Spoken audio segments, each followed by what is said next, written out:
Hello students, good morning. चलिए मेरे प्यारे विद्यार्थियों, आज हम अपनी क्लास को आगे बढ़ाते हुए अपने नेक्स्ट क्वेश्चन पर चलते हैं और अपना नेक्स्ट क्वेश्चन देखिए बेटाओ। नेक्स्ट क्वेश्चन है अपना, हम लेके आए write letter to the collector of your district for complaining about to when the use of loud speakers microphones during your examination days. ठीक है बेटा, तो ये एक ऐसा लेटर है जिससे कम से कम तुम 6th या 7th क्लास से ही पढ़ते हुए आ रहे होंगे बेटाओ। Okay, write letter to the collector. अब देखो बेटाओ, write letter to the collector, पत्र किसको लिखना है बेटाओ? कलेक्टर को। आगे देखो, ऑफ योर डिस्ट्रिक्ट, कलेक्टर कहाँ का है? आपके डिस्ट्रिक्ट का। फॉर कंप्लेनिंग, ये पत्र भी कैसा है बेटाओ? शिकायत करने के लिए। About to when the use of loud speakers. About to when, when का अर्थ होता है बेटा प्रतिबंध लगाना, यानी किसी चीज को रोकना। व्हेन की जगह बेटा यहाँ पे स्टॉप भी आ सकता है। क्या आ सकता है बेटा? स्टॉप, ध्यान रखना। To stop the use of loud speakers, और लाउड स्पीकर्स होते हैं बेटा ध्वनि विस्तारक यंत्र। ऐसे यंत्र जो ध्वनि को विस्तारित करते हैं, बहुत दूर दूर तक पहुंचाते हैं, वो होते हैं बेटा अपने लाउड स्पीकर्स। और लाउड स्पीकर्स के आगे बेटा स्लेश लगा हुआ है, और स्लेश से आगे हम देखेंगे क्या लगा हुआ है बेटा? माइक्रोफोन्स। और माइक्रोफोन्स होते हैं ध्वनि वाहक यंत्र, यानी कि लाउड स्पीकर्स माइक्रोफोन्स वो होते हैं बेटा जो धीमी आवाज़ को तेज कर देते हैं, जिसको माइक बोलते हैं। माइक्रोफोन्स को हम शॉर्ट में माइक बोल सकें। क्या बोल सकते हैं बेटा? माइक। ठीक है, और माइक का रोल क्या होता है? जो लो साउंड होती है इसको बेटा ये ग्रेट साउंड में, हाई साउंड में परिवर्तित करते हैं। क्या? माइक। तो लाउड स्पीकर्स या माइक्रोफोन्स दोनों में से कोई भी एक आ सकता है। ठीक है बेटा, लाउड स्पीकर्स के उपयोग पर प्रतिबंध के लिए या माइक्रोफोन्स के उपयोग पर प्रतिबंध के लिए ड्यूरिंग योर एग्जामिनेशन डेज, तुम्हारी परीक्षाओं के दिनों के दौरान, यानी तुम्हारी जो परीक्षा चल रही है उन परीक्षाओं के दिनों के दौरान लाउड स्पीकर्स का जो प्रयोग हो रहा है, उपयोग हो रहा है, उसे अब प्रतिबंध लगाने के लिए या उसे रोकने के लिए आपको कलेक्टर के लिए क्या लिखना है बेटा? पत्र। ओके स्टूडेंट्स, अब देखिए आप, a letter for complaining to when the use of loud speakers या माइक्रोफोन्स, इन दोनों में से एक सेट करना है। टू व्हेन की जगह टू स्टॉप कर सकते हैं हम। ओके, आगे देखो 4/15 यानी 4/15। ठीक है, ये मकान नंबर है बेटा, इस तरह से भी हम लिख सकते हैं। मैंने आपको कई काइंड्स बता दिए कि हम होम नंबर, हाउस नंबर किस प्रकार से लिखें। अरावली विहार, बीकानेर, 29 सितंबर 2020। आगे देखो बेटा, the collector, Bikaner district, Bikaner. यहाँ तक आपको कोई दिक्कत नहीं आएगी, क्योंकि कलेक्टर कहाँ का है? आपकी डिस्ट्रिक्ट का। आप बीकानेर के हो तो कलेक्टर भी कहाँ का हुआ? बीकानेर का। चलिए आगे चलते हैं। सब्जेक्ट देखो बेटा, फॉर रजिस्टरिंग कंप्लेंट, क्योंकि ये कंप्लेनिंग के लिए है तो हमने क्या लिख दिया बेटा? For registering complaint about to when the use of loud speakers या microphones. Okay students, dear sir, चलिए हम कम्युनिकेशन की हेडिंग कंप्लीट करते हैं। With due respect I would like to draw your kind attention for raising complaints about to when the use of loud speakers during our examination days.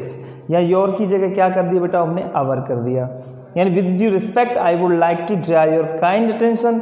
Kind attention तक लिखने के बाद में जो हमने सब्जेक्ट लिखा है उस सब्जेक्ट को हम ऐड कर देंगे प्रिय स्टूडेंट्स, जैसे कि for raising complaint about to when the use of loud speakers during our examination days. तो यहाँ तक आपको कोई भी दिक्कत नहीं आएगी, कोई भी प्रॉब्लम बेटा नहीं आएगी। चलते हैं आगे। ओके बेटा, मैं लिखूँगा ऊपर, आपको डेज के आगे से लिखना है। ओके, चलिए अब इसकी कम्युनिकेशंस की जो लाइन है वो हमको कंप्लीट करनी है।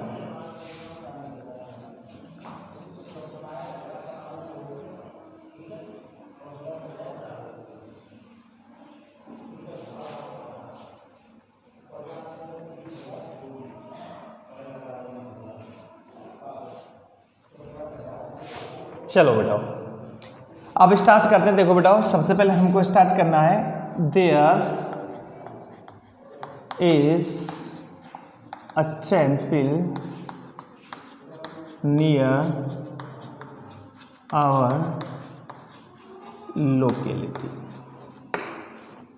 ठीक है, there is a temple near our locality, यानी कि हमारे स्थानीय क्षेत्र के नजदीक एक मंदिर है। People Singh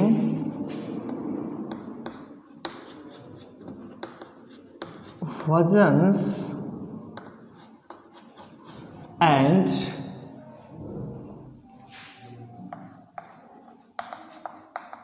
kirtans there. Bhajans and kirtans, इसको आप सिंगल इन्वर्टेड कॉमा में बंद कर देना बेटा। पीपल सिंग, लोग गाते हैं, भजन्स एंड कीर्तन्स देयर, यानी कि लोग वहाँ पर भजन और कीर्तन गाते हैं। आगे लिख सकते हैं बेटा टिल लेट नाइट, देर रात्रि तक। ओके बेटा, यानी कि हमारे कॉलोनी के नज़दीक एक मंदिर है, लोग वहाँ पर देर रात्रि तक भजन कीर्तन गाते हैं। आगे लिखेंगे बेटा they use loud speakers and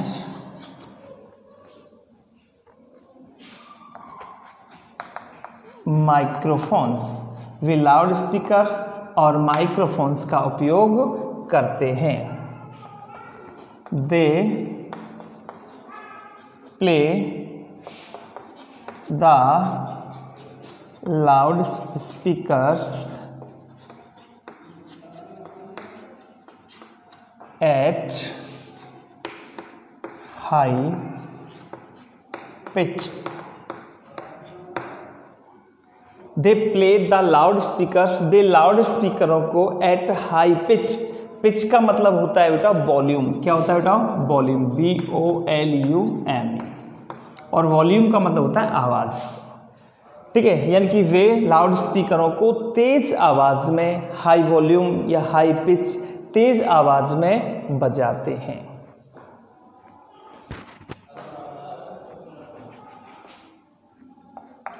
we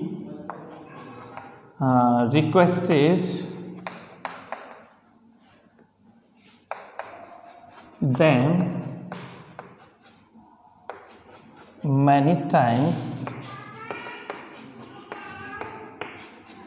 to stop the sound. We requested them, हमने उनसे निवेदन किया, many times, कई बार, to stop the sound, आवाज़ को रोकने के लिए, या to stop the loud speakers, loud स्पीकरों को रोकने के लिए हमने उनसे कई बार निवेदन किया। आगे लिखेंगे बेटा but no result, लेकिन कोई परिणाम नहीं मिला, यानी कि उन्होंने ध्यान नहीं दिया। ठीक है बेटा, आगे करेंगे बेटा there are some hotels, dhabas, restaurants and tea stalls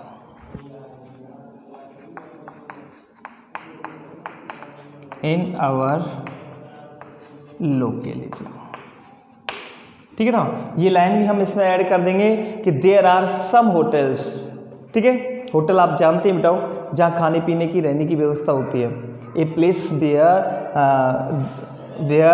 are available eat food accommodation, that is hotels. ठीक है, यानी खाने पीने की, रहने की जहाँ व्यवस्था होती है, ऐसा स्थान उसे होटल कहते हैं। ढाबाज में बेटा सिर्फ खाने की और ठहरने की व्यवस्था होती है, केवल हम कुछ समय के लिए वहाँ पे आराम कर सकते हैं, रुक नहीं सकते। होटल में हम स्टे भी कर सकते हैं, ढाबे में हम केवल रेस्ट कर सकते हैं बेटा। और ढाबा कहाँ होता है बेटा?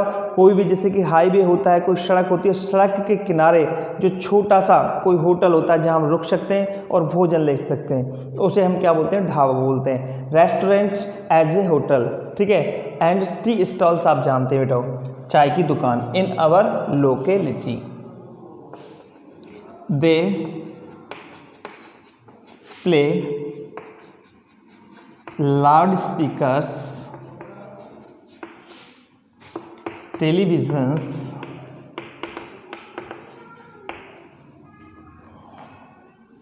and radios from early in the morning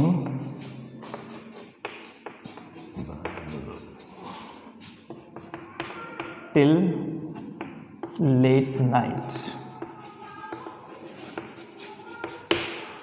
ठीक है, they play loud speakers, they play loud speakers, वे बजाते हैं loud speakers, televisions and radios from early in the morning, सुबह जल्दी से, टिल लेट नाइट, देर रात्रि तक, यानी कि सुबह बहुत जल्दी से वो उनको चलाना शुरू कर देते हैं और देर रात्रि तक चलाते हैं। Our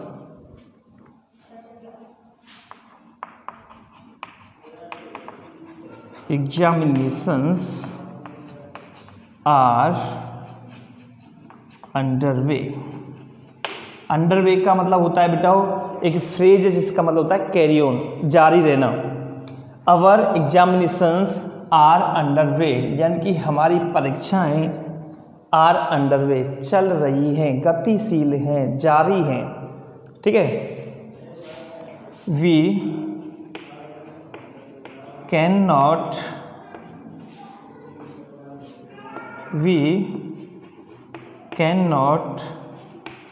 concentrate on our studies, हम अपने अध्ययन पर ध्यान केंद्रित नहीं कर पाते हैं। कॉन्सेंट्रेट का मतलब होता है बेटा ध्यान केंद्रित करना। We can not concentrate on our studies, हम अपने अध्ययन पर ध्यान केंद्रित नहीं कर पाते हैं या नहीं कर सकते हैं।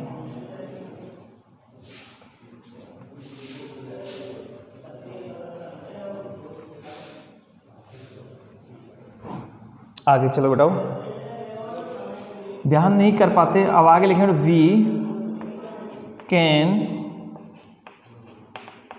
नाइदर स्लीप, सॉरी स्लीप मत लिखो पहले बेटा, we can neither read nor sleep well. देखो बेटा बहुत ही अच्छी लाइन है ये, वी कैन नीदर रीड। इसे बेटा देखो हम नाइदर बोलते हैं ना, लेकिन नाइदर इसका सही उच्चारण नहीं है, नीदर नॉर। क्या बोलते हैं बेटा? नीदर नॉर, ईदर और, इस तरह से। We can neither read nor sleep well, हम ना तो अच्छी तरह से पढ़ सकते हैं और नॉर ना ही अच्छी तरह से सो सकते हैं। यानी कि जब शोर होता है तो ना तो हम सो ही पाते हैं और ना हम पढ़ पाते हैं। We cannot get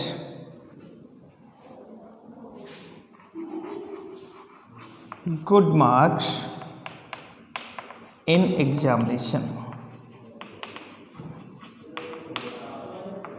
हम परीक्षाओं में अच्छे अंक प्राप्त नहीं कर सकते हैं। अब चलिए बेटा आगे, ये हमने लाइन जो मेन यूज जो लाइन है वो हमने इसमें सेट कर दी बेटा। अब आगे लाइन कर सकते हैं बेटा, our future is in danger here, हमारा भविष्य यहाँ खतरे में है।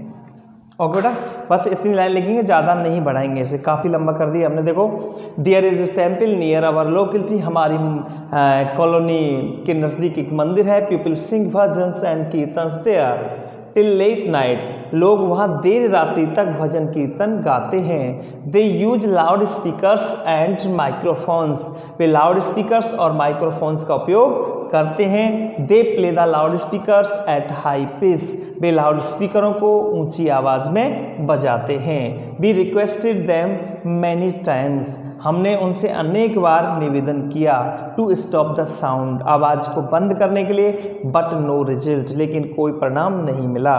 देयर आर सम होटल्स यानी dhabas, restaurant and tea stalls in our locality, हमारे स्थानीय क्षेत्र में कुछ चाय की दुकानें, रेस्टोरेंट, ढाबाज और होटलें हैं। They play loud speakers, televisions and radios from early in the morning till late night, वे सुबह जल्दी से देर रात्रि तक रेडियो, टीवी और लाउड स्पीकर्स का उपयोग करते हैं या उनको बजाते हैं। Our examinations are under way, हमारी परीक्षाएं चल रही हैं। We can not concentrate on our studies, हम अपने अध्ययन पर ध्यान केंद्रित नहीं कर पाते हैं। We can neither read nor sleep well, हम अच्छी तरह से ना तो पढ़ सकते हैं और ना ही सो सकते हैं। We can not get good marks in examinations, हम अपनी परीक्षाओं में अच्छे अंक प्राप्त नहीं कर सकते हैं। Our future is in danger here, और हमारा भविष्य यहाँ खतरे में है। ओके स्टूडेंट्स, यहाँ तक करने के बाद में हम वो ये रिक्वेस्टेड वाली लाइन लिखेंगे, you are requested to ban की जगह बेटा स्टॉप भी लगा सकते हैं, to ban the use of loud speakers during our examinations days at the earliest। ठीक है, नीचे एंडिंग लाइन लिख देंगे बेटा, please look into the matter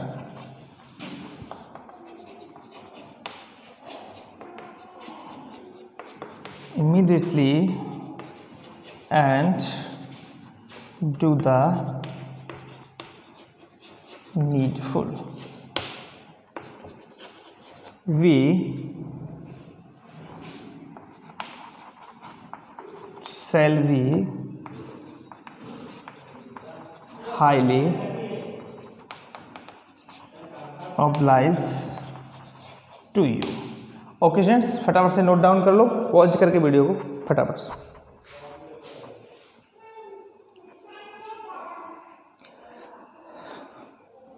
okay बेटा, बस इतना लिखेंगे, ज़्यादा अपन को लिखने की आवश्यकता इसके अंदर है नहीं।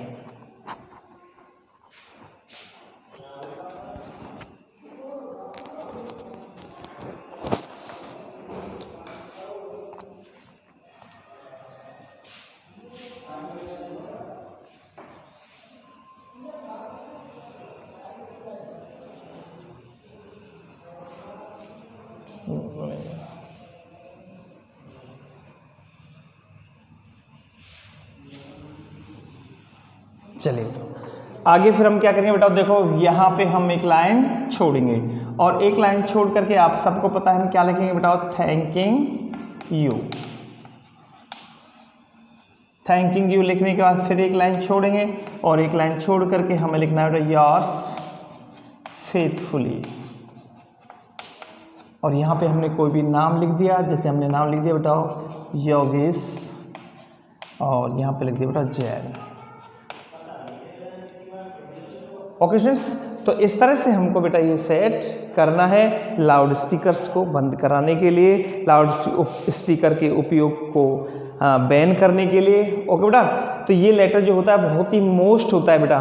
ये जैसे कि वार्षिक में तो थोड़ा कम आता है, लेकिन अर्धवार्षिक में आ जाता है। कई बार ये वार्षिक पेपर के अंतर्गत भी आ चुका है और ये लेटर हम बहुत पहले से पढ़ते आ रहे हैं, तो इसकी तरफ थोड़ा सा फोकस करना। ओके बेटा, चलिए तो देखो आज की क्लास हम यहीं पे स्थगित करते हैं, लेकिन क्लास स्थगित करने से पहले आपको एक बहुत ही अच्छी बात बताने जा रहा हूँ मैं बेटा में, कि एक बच्चे ने कमेंट किया था बेटा, क्योंकि बच्चे हैं जो कमेंट करते हैं बेटा, और कमेंट जब बच्चे करते हैं तो वो इसी आशा में कमेंट करते हैं कि शायद इस कमेंट का हमें आंसर मिलेगा। अगर कोई छोटा आंसर होता है बेटा तो मैं तुरंत उसे आपके चैनल पर या आपके जो आपने कमेंट किया उसमें रिप्लाई कर देता हूँ, लेकिन कोई बड़ा आंसर जो समझाने वाला होता है उसे बेटा मैं क्लास के अंतर्गत ही लेता हूँ। एक बच्चे ने कमेंट किया, बच्चे का नाम तो शायद मुझे ध्यान नहीं आ रहा है, लेकिन एक बच्चे ने कमेंट किया। अब सभी बच्चों को थोड़ा सा ध्यान से देखना बेटा, क्योंकि एक बच्चे का कमेंट, एक बच्चे की प्रॉब्लम सारे बच्चों की प्रॉब्लम हो सकती है बेटा।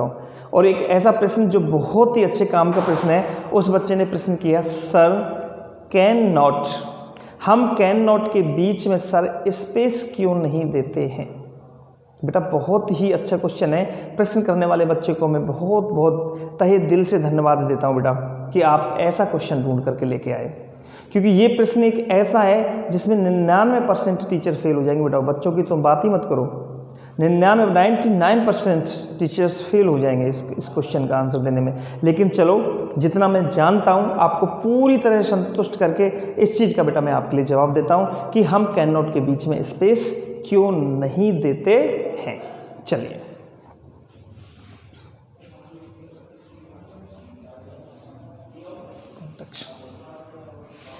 देखो बेटा, यहाँ पे ध्यान देना थोड़ा सा। यहाँ पे हम एक शब्द लिख रहे हैं बेटा, कैन नॉट।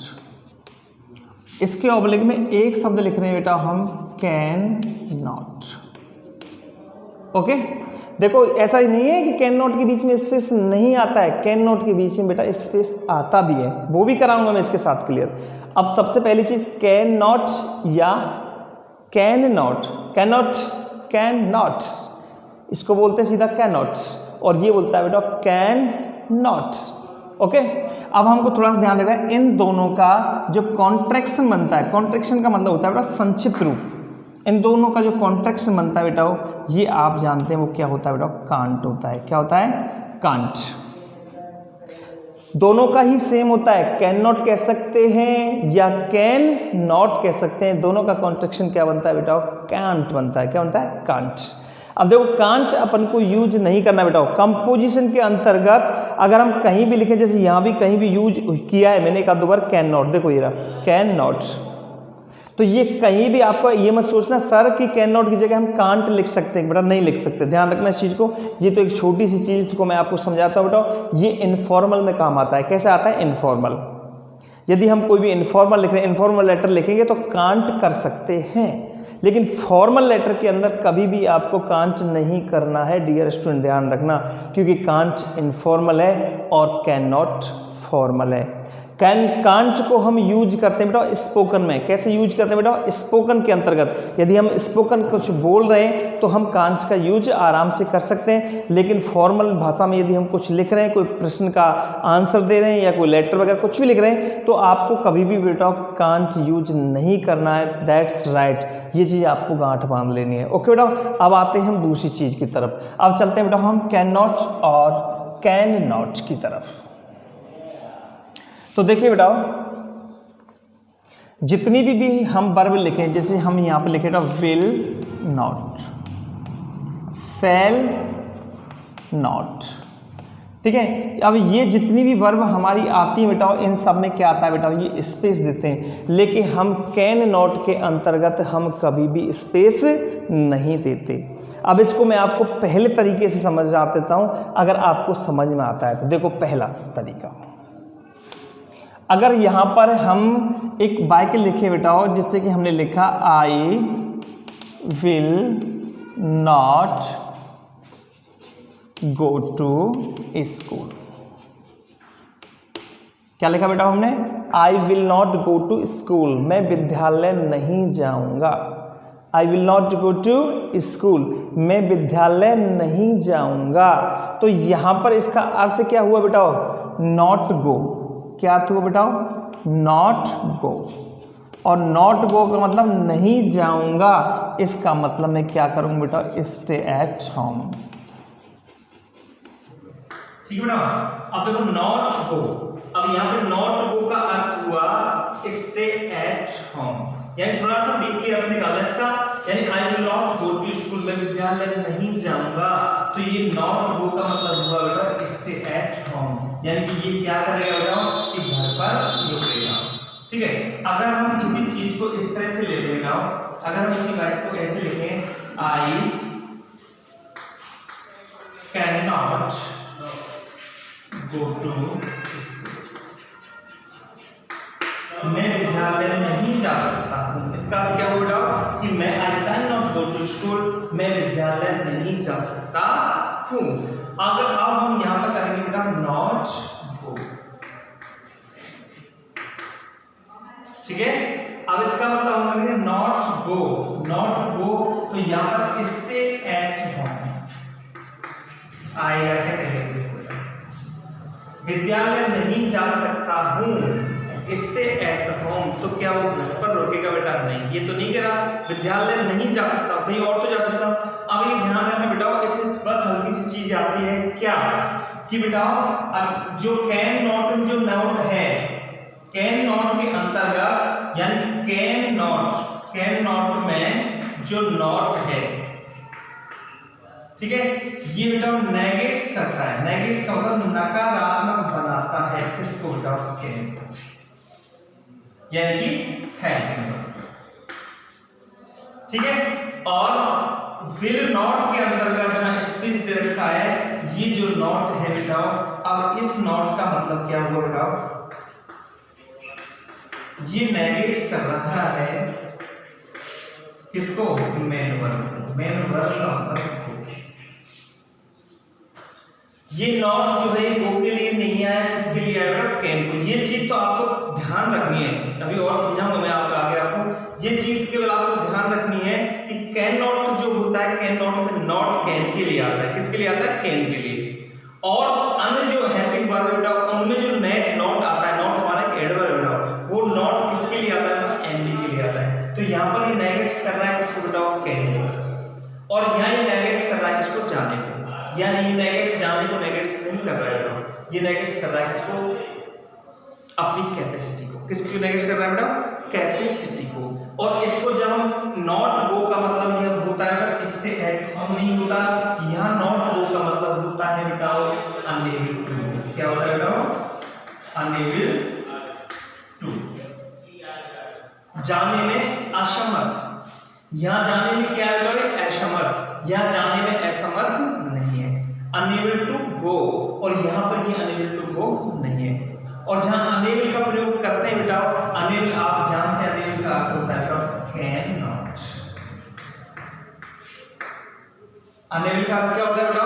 कैन नॉट, ना कि कैन नॉट। समझना इस चीज को। तो ये अनएबिलिटी के लिए आता है। देखो आपने जैसे मॉडल पढ़ोगे बेटा कि हम कैन का प्रयोग able, ability to, ability to, ठीक है, कैपेबल, कैपेबिलिटी टू, कैपेसिटी, इधर skill, skillful to, powerful to, strength to, cleverness to, clever to. तो इनके लिए हम किसका प्रयोग करते हैं बेटा? कैन का। अगर इनके साथ कोई नेगेटिव प्रीफिक्स सफिक्स लगा हुआ है या कोई उपसर्ग वगैरह लगा हुआ है तो वो फिर नेगेटिव हो जाता है। क्या? Can not. जैसे एबल आ गया तो कैन, अनएबल आ गया कैन नॉट, एबिलिटी आ गया कैन, इनएबिलिटी आ गया कैन नॉट। ये नेगेटिव उपसर्ग बेटा, ध्यान रखना इन चीजों को। तो इसलिए हमने यहाँ किसका प्रयोग किया बेटा? कैन नॉट का। और अब हमने यहाँ पर कैन नॉट पर स्पेस नहीं दिया है। ओके, तो पहली चीज आपको क्या ध्यान रखनी बेटा कि कैन नॉट में स्पेस इसलिए नहीं दिया जाता बेटा कि नॉट जो होता है वो कैन के लिए ही आता है और वो कैन को इंडिकेट करता है, कैन को नेगेटिव बनाता है।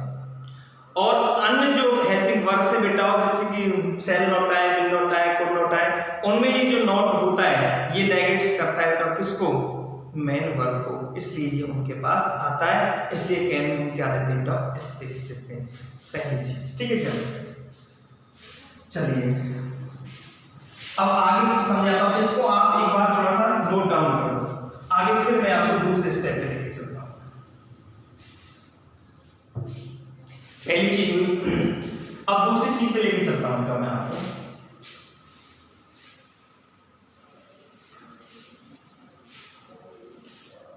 अब जैसे कि मैं यहां पे एक बाइक लिखूंगा, आई can not reach what I also teach.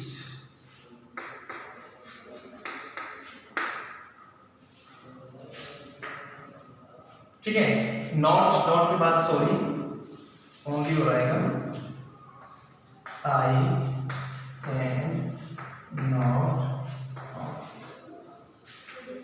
Can not only read but also teach.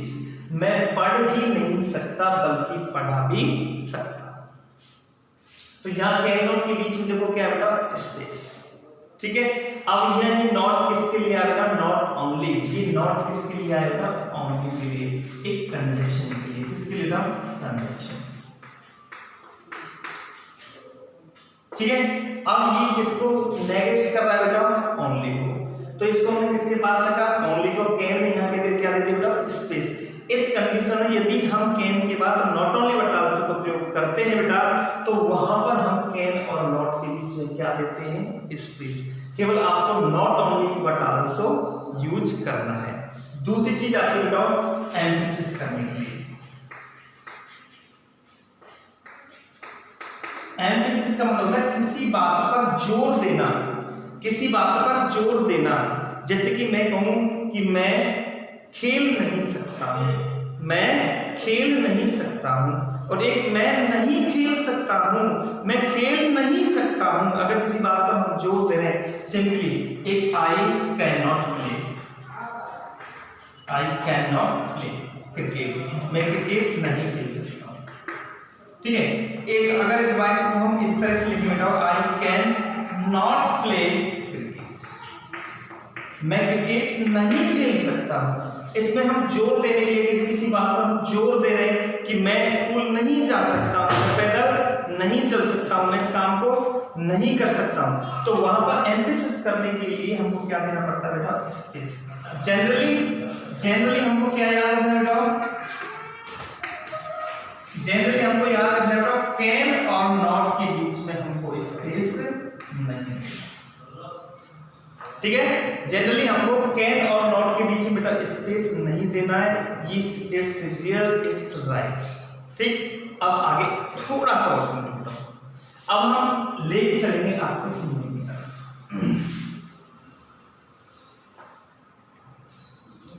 Hindi में मैं आपके लिए बेटा एक वाक्य लिख रहा हूं, मैं क्रिकेट नहीं खेल सकता।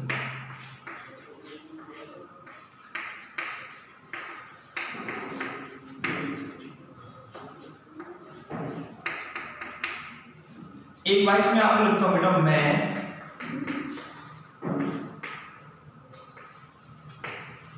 क्रिकेट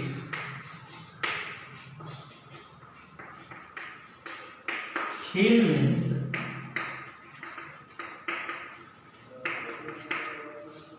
कौन सा वाक्य शुद्ध है बेटा, मैं क्रिकेट नहीं खेल सकता हूं, मैं क्रिकेट खेल नहीं सकता हूं। एक पहला हुआ, दूसरा लेके चलेंगे बेटा, मैं क्रिकेट नहीं खेलूंगा।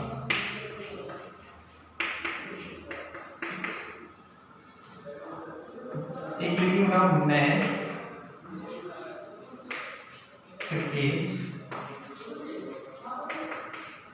खेलूंगा।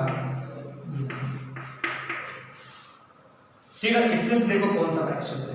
अगर हम टेंस के अकॉर्डिंग ग्रामेटिकल अगर बनाएंगे तो मैं क्रिकेट नहीं खेलूंगा, कौन सा वाक्य शुद्ध होगा बेटा हमारा,